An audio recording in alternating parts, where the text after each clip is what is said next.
Michigan is set to embark upon the second half of the season coming up this week with a somewhat surprising ranked on ranked game against Illinois.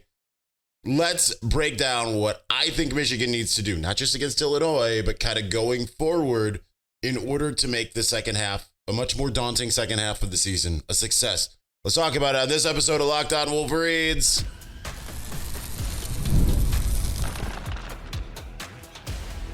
You are Locked On Wolverines, your daily podcast on the Michigan Wolverines, part of the Locked On Podcast Network, your team every day. Happy Monday. We are finally back in doing it. Locked On Wolverines podcast, part of the Locked On Podcast Network, where it's your team every day. I'm your man on the ground, Isaiah Hole, publisher of Wolverines Wire through USA Today Sports Media Group. Please bear with me. I'm sure you can hear in my voice, I am not exactly doing well. It should explain to you why there was only one show last week. But we're just going to power through this week because we got games. Makes sense when we have a bye week to try to rest things up if we're under the weather, but we don't have that luxury now. So I want to get to in segments 1 and 2 what Michigan needs to fix. I know there's a lot of people that are going to have scored and stuff like this. Listen, Michigan absolutely can get back into things.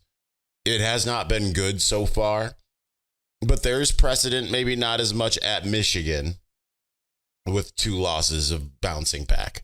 But you think about Penn State in 2016. That's the year that Penn State is still kind of living off of in terms of outward identity and narrative.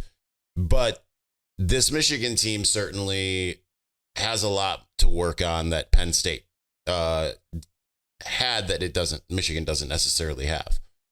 Right, because Penn State at least had Trace McSorley, still had an offense. Michigan needs things to work a little bit more offensively. But we'll talk about that. And then on segment 3, I want to get into Ohio State, Oregon a little bit. But now I do want to preface before I get into these points. Do I think Michigan's suddenly going to run the table? No, I don't. I think it's going to start with a very difficult game this week that they absolutely could lose, which is kind of why you wanted to get that Washington game, because everything is much harder down the stretch. Out of the next 6 opponents, 4 of them are ranked. You thought that the first half felt kind of harder with Texas there, a road trip to Washington. USC felt a heck of a lot more daunting in the time, and then obviously USC has dropped multiple games now. Should have won at least Minnesota, if not Minnesota and Penn State, and yet here's where they're at, right? So that's on them. But here's what Michigan needs to do. Number 1 point, and I wrote about this, but we're going to kind of extrapolate things a little bit better, is be more disciplined, because that's been one of the things that I think has been the most surprising of all of this, is that Michigan has not been a very disciplined team.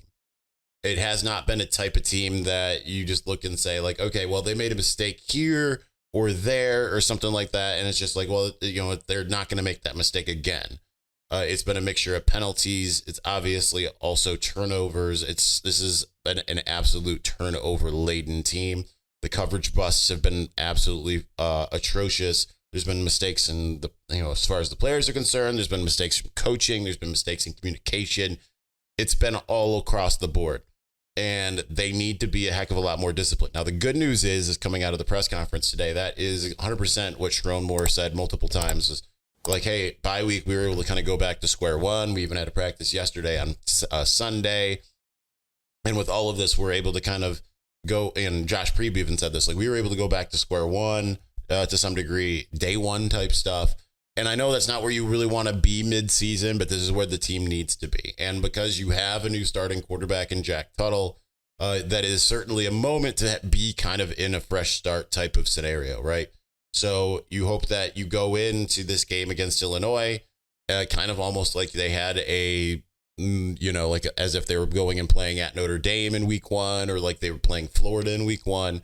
You go through it with that type of mentality of like, this is week 1 all over again. And you've got 4 weeks to kind of get things together here. Really, you have 1 week, because then you got Michigan State. You don't want to lose that game. And then the next week you got Oregon. And then the next week you got Indiana. it's kind of a gauntlet in and of itself. And Michigan State might not be that good, but maybe it's not that bad. That's the kind of thing there. Point number 2, win the turnover battle. That has been the biggest thing. And here's the thing that I noted. Michigan is currently ranked under 9th in turnovers. They've got -4 through 6 games. Last year, they were the best in the country at +19 through 15 games. That's been part of the discipline thing, but that has been the huge thing. We have yet to see a game where they don't turn the ball over. If I'm not mistaken, did they not turn the ball over against Minnesota? I can't remember right this second, but that has been the giant issue for this team, is that it turns the ball over with impunity. And it's been okay at forcing turnovers, right? Whoops, I'm trying to click on something and it got skipped out here. Listen, we're not operating at full strength here, so it's going to be hit or miss. But yeah, they definitely have some things that they can work on that could be better. That is, obviously the quarterback being the issue, and Jack Tuttle kind of coming in and having 2 turnovers that end up costing Michigan. That's not exactly ideal. But I mean, they've forced turnovers in every game other than Texas. So that's at least good, is that the defense has found ways, right? They did manage it. It was late, and they ended up losing the turnover margin to Washington, but they got at least the interception. So they've just got to be able to take care of the football a heck of a lot better than they are right now. But that's when it doesn't really matter how good of an offense you have. Keep in mind, 2022, Michigan had a really good offense. No Blake Corum in the college football playoff, but I mean, still, like, you looked at that as being like, okay, Michigan offensively should be able to have its way with TCU. And then they had the 2 pick sixes. You had the fumble in the goal line. You had the turnover on downs. Those types of things, just you can't have those and expect to win games. So just by virtue of, if you have a guy that can at least get the ball in the receiver's hands a little bit, and you can still run the football and you don't turn the ball over, that just should play a big difference, especially if the defense can still get 1 to 2 turnovers a game. That can play a giant role in, I mean, we would be talking about Ohio State, Oregon a little bit differently if even just that first, what looked to be an interception, ended up being called an interception, right? And Ohio State doesn't score a touchdown on its first drive, and Oregon's able to put the foot on the throat a little bit more. That's the difference to some degree. So, all right, I've got 4 more points. We're already starting to kind of get at it. We'll get to the next 4 here in just a moment. But before we do, when you're hiring for your small business, you want to find quality professionals that are right for the role. That's why you've got to check out LinkedIn Jobs. LinkedIn Jobs has the tools to help you find the right professionals for your team faster and for free. Now, LinkedIn isn't just a job board. LinkedIn helps you hire professionals you can't find anywhere else, even those who aren't actively searching for a new job but might be open to the perfect role. In a given month, over 70% of LinkedIn users don't visit other leading job sites. So if you're not looking on LinkedIn, you're looking at the wrong place. So on LinkedIn, 86% of small businesses get a qualified candidate within 24 hours. Hire professionals like a professional from LinkedIn. LinkedIn knows that small businesses are wearing so many hats and might not have the time or resources to hire. LinkedIn is constantly finding ways to make the process easier. They even just launched a feature that helps you write job descriptions, making the process even easier and faster. So post your job for free at linkedin.com/lockedoncollege. That's linkedin.com/lockedoncollege to post your job for free. Terms and conditions do apply.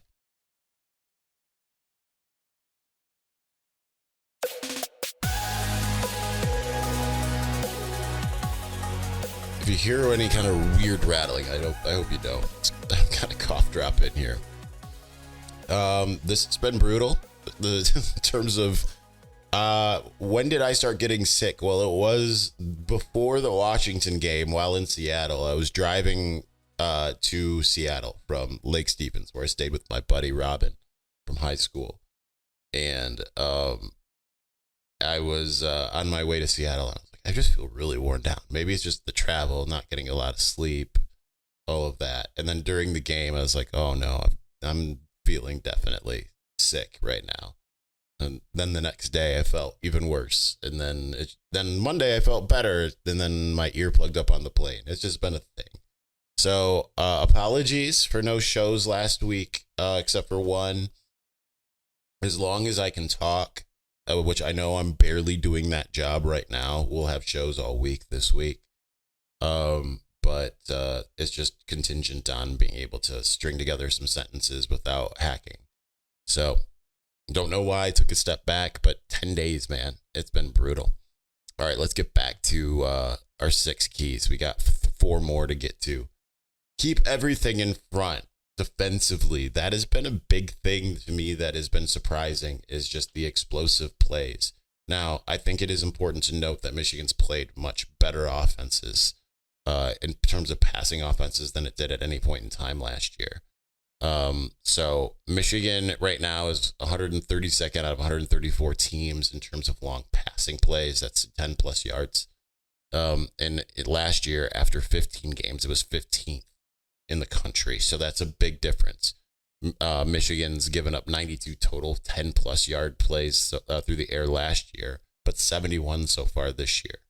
So again, 6 games compared to 15. But it is also worth noting, like I said, they faced an average passing offense last year of number 79 in the country, and only 3 of the 15 opponents that they faced all year long were in the top 50. Ohio State, it was Ohio State, Maryland, and obviously Washington being the top one. But through 6 games, Michigan's faced an average passing offense ranked 33. So only one of the 6 teams they faced is outside of the top 50 as it is, and that's Minnesota. Every other team that they faced is a top 50 passing offense. So that tells you that they are playing much better teams in terms of that. And it's not going to get a heck of a lot better. You got 3 teams that are outside the top 50 in terms of passing offenses in the last 6 games. It happens to be the next 2 opponents. Illinois 84, Michigan State's 68, with Northwestern is 112. But we've seen all 3 of those have their moments. So whereas like Michigan hasn't had its moments in passing at all yet this year, period. And then you've got 3 that are in the top 25. Indiana is the best remaining team on the schedule in terms of passing offense. Number 11, Oregon. You just saw Dylan Gabriel absolutely torch the Ohio State defense to the tune of like 350 yards. I mean, it's 200 and something in the first half. I mean, just absolutely torched them. And then Ohio State's ranked 23. And these are numbers before the weekend, I think. I think I did this on Saturday, so the numbers hadn't been updated as of yet. But that's where we're at. I'm sure some of these teams have had some kind of movement, and we'll just do a quick glance real quick to see. Yeah, Indiana moved up to 10. Oregon moved up to 15. Ohio State moved up to 18. So they're even better than you kind of thought. Illinois is 58. So they've moved up just outside the top 50. So Michigan State's now 67. So it's kind of changed a little bit even since then, but there's still a lot to improve. And Jair Hill has got to get better. Zeke Berry, like I gave the mea culpa last week because some people were complaining about him, and I said, "What are you talking about?" And then he had a really bad game. So you saw something that might have been some things that were not necessarily what I was looking at, or some things that like, okay, that's a bust, but that really isn't on him type moments.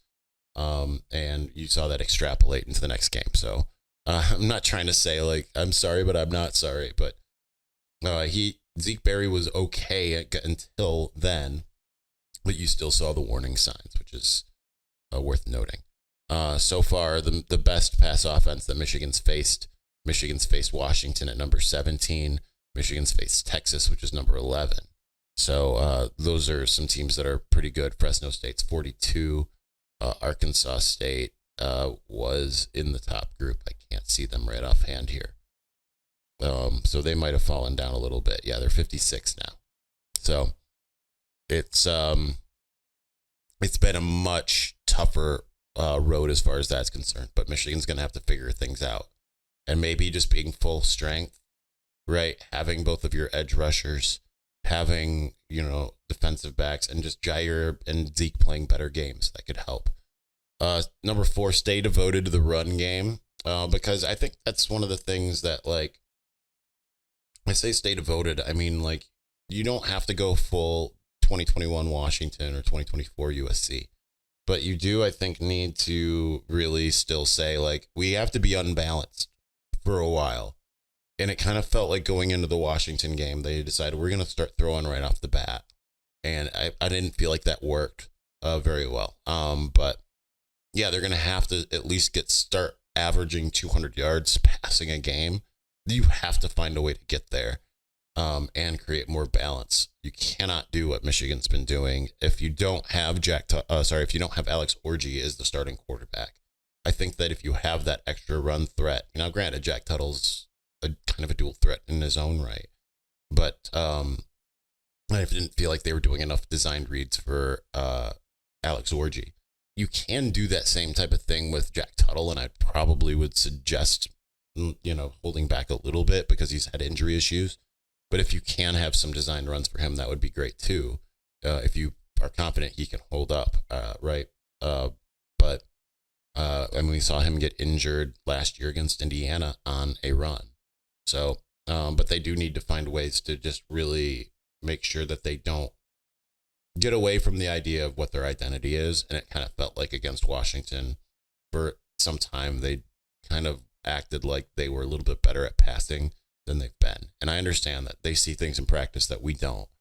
But I still would stick to that identity, because that identity, I think, you see that the run protection is just better than the pass protection at this point. So they need to lean into that. Number 5, because we're running close to out of time, I might have to finish it on the next level here, but use the personnel more creatively. And that's something we've been hammering this entire year. It's still shocking to me that Donovan Edwards can go and have a 170-yard receiving game in his freshman year, and then he doesn't have any games that are anywhere close after that. I'm going to look up his stats here, because to me, it's just a jarring that he hasn't really had that type of game since. You look at what Penn State was able to do with Tyler Warren at tight end, and they threw it to him 17 times. I understand you want to get off of a guy, right? Like you're like, well, we don't want to just only throw to Colston, but if you can throw it to Colston 10 times a game, you probably should. And that's worse. There's some kind of lack there to some degree. So far this year, the best receiving game Donovan Edwards has had is 2 catches for 23 yards against Washington. He's had at least a catch every game, but 0 yards, although one's a touchdown against Fresno State. Out of those 2 receptions, 1 for 2 yards against Texas, 1 for 11 against Arkansas State, 1 for 9 against Southern Cal. Last year, the most receiving receptions he had was against UNLV, 5 for 26. The best game he had was against Rutgers, 2 for 41. In 2022, he had his 133-yard catch against Hawaii. He had 3 catches for 38 yards against Michigan State, 3 catches for 52 yards against Rutgers. Had 4 catches against Iowa for 21, included a touchdown. And then in 2021, obviously, 10 for 170. I just feel like Michigan does not have a lot of options in the pass game. So be creative. Continue to put Donovan and Kalel Mullings on the field at the same time. Continue to target Colston Loveland. One of the things that I don't like is it seems like they don't feed the hot hand. It's like they can't recognize it inside of the game, right? Like they did against USC and recognized Kalel's the way we got to go, so we're just going to keep going with him. But against Washington, it was Donovan Edwards, and I understand he slipped on that one play. There's really nothing you can do about that, but he was the hot hand, and they constantly are bringing Kalel. I think that once one guy starts establishing himself, you need to keep running him. If one guy can catch the ball often, you need to keep throwing to him.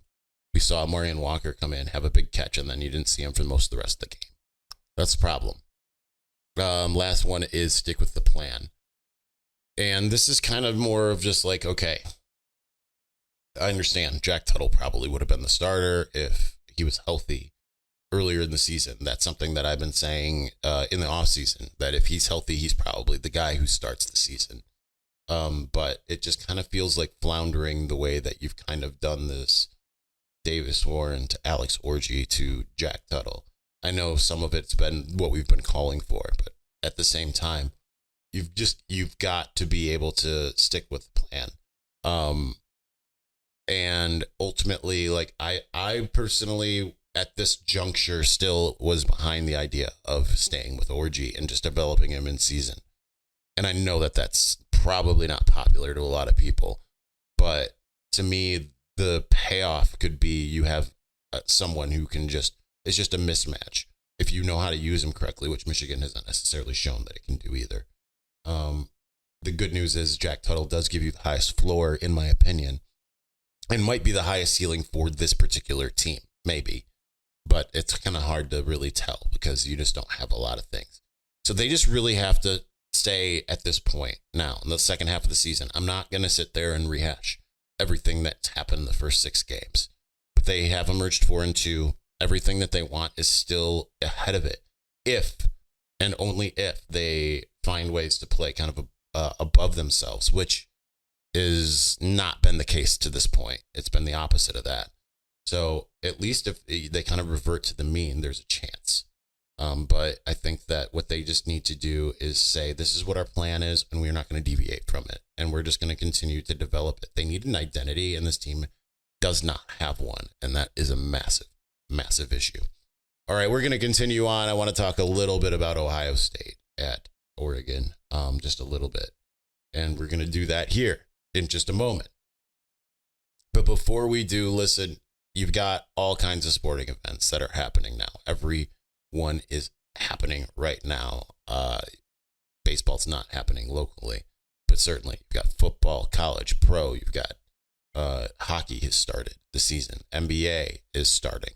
College basketball is about to start. And the best way you can get in the door is with GameTime. Now, GameTime has a new feature called GameTime Picks that makes getting tickets to see your favorite teams play live even easier. GameTime Picks filters out all the fluff to show you only incredible deals at great seats. So you don't have to waste time searching through thousands of tickets. You pick it up. One of the best things is you just go to pick whatever game you're looking at, and you can find the super deal. You can find the curated deals, all of these different things, all of the different picks that they have, and you can see the view from your seat, all that stuff that you absolutely need to be able to buy confidently when you go to buy tickets to your favorite event. With all-in pricing, if you toggle that feature, make sure you toggle it. It will show you the total up front with no surprise fees at checkout. And with the lowest price guarantee, GameTime will credit you 110% of the difference. Take the guesswork out of buying tickets with GameTime Picks. Download the GameTime app, create an account. Use the code LOCKEDONCollege for $20 off your first order.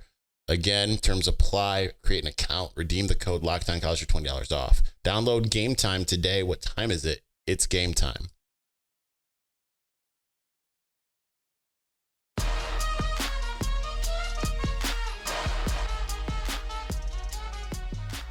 It was fun, as I'm sure it was for most of you, to watch Oregon.